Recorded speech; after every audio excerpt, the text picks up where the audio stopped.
নাৰায়ণপুৰত দেউৰী স্বায়ত্তশাসিত পৰিষদৰ উদ্যোগত নিয়োগ মেলা তিনিটাকৈ বৃহৎ উদ্যোগৰ পৰা অহা অভিজ্ঞ লোকৰ তত্ত্বাৱধানত অনুষ্ঠিত হয় সাক্ষাৎকাৰ যোগ্য বিবেচিতজনে পোনপটীয়াকৈ কোম্পানীসমূহত চাকৰি লাভ কৰিব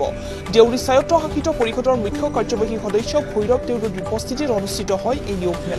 নিয়োগ মেলাৰ বাবে দেউৰী পৰিষদক ধন্যবাদ জনায় যুৱক যুৱতীসকলে আজি দেউৰী অট'নমাছ কাউন্সিল আৰু এছডিএমৰ যৌথ উদ্যোগত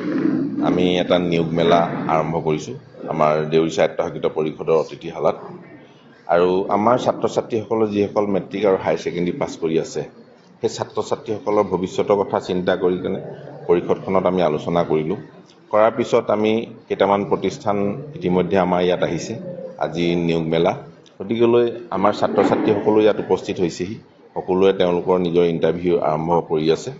গতিকেলৈ মই ভাবিছোঁ যে আমাৰ ছাত্ৰ ছাত্ৰীসকল যথেষ্ট উপকৃত হ'ব আৰু আমাৰ অট'নমাছ কাউন্সিলে আজি মেধা ছাত্ৰজনৰ পৰা একেবাৰে যিজন শিক্ষাৰ ক্ষেত্ৰত পঢ়াৰ ক্ষেত্ৰত যিখিনি অসুবিধা আৰ্থিকভাৱে দুৰ্বল থকা ছাত্ৰ ছাত্ৰীসকলৰ কথাও চিন্তা কৰি থকা হৈছে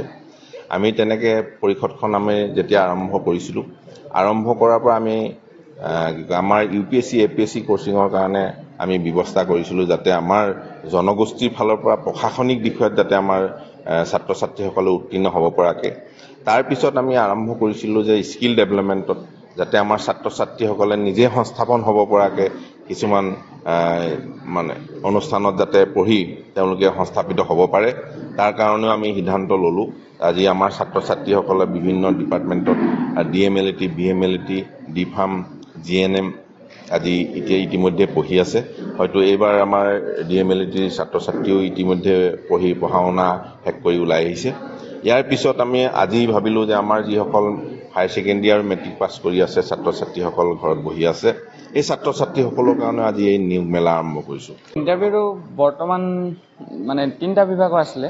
দিলোঁ ফাৰ্ষ্ট অফ অল আপোনাৰ লুলু হাইপাৰ মাৰ্কেট এণ্ড ছেকেণ্ড হৈছিলে আপোনাৰ KFC ব্ৰেণ্ডৰ তিনিটা দিলে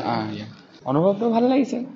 দি ভাল লাগিলে ছাৰকেইটাৰ লগত কথা পাতি ভাল লাগিলে মেমকেইটাৰ লগত কথা পাতি ভাল লাগিলে কৈছে গ'লে মানে ভাল অপৰচুনিটি পাবা ভাল কাম কৰিছে এতিয়া যিহেতু আপোনাৰ